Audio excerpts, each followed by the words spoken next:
السلام علیکم. د دې سلورو دوايانو په ذریعہ باندې تاسو د هارت اٹیک د مریض ژوند بچ کولای شئ او په کار د چې دا دوايانې د ځان سره خامخا خپل کور کې وساتئ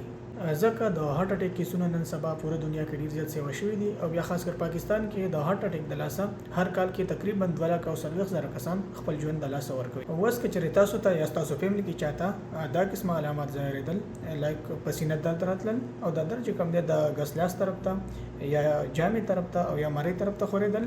د دې سره خوله راتلل د زړه دړکن سیوا کېدل او سارا ماتېدل او که چېرته تاسو کور د هسپټل نه لرې وي نو تاسو په خپله باندې کولی شئ چې د اسپرین یا د ډسپرین په نوم باندې ګولۍ راځي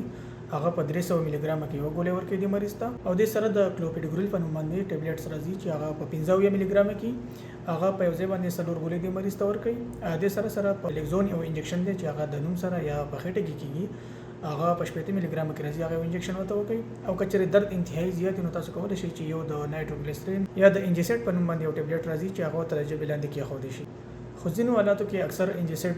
تاسو نشئ ورکولی او یا که انجکشنز تاسو سره موجود نه وي نو دا دوه ګولۍ انتهایی لازمي دي اسپرین اینډ کلوپیډګریل د دې په ذریعه باندې او بیا خاص کر اسپرین کم از کم د دې په ذریعه باندې کافي حده پورې تاسو مریض بچ کولی شئ او د دې ټیبلیټ ورکولو نه بعد مریض فورا هسپټل ته رسوئ. اوس به تاسو د هارت اٹیک مریض پیژنئ څنګه دې حوالې سره په ډیټیل باندې په فیسبوک او ټیک ټاک باندې زما ویډیو موجود دي تاسو هغه کتلی شئ. دا ویډیو کوشش وکړئ ځان سره سیو کړئ او خپل خپلوانو ته یې شیر کړئ ځکه د دې معلوماتو په ذریعه باندې تاسو د چا ژوند بچ کولی شئ.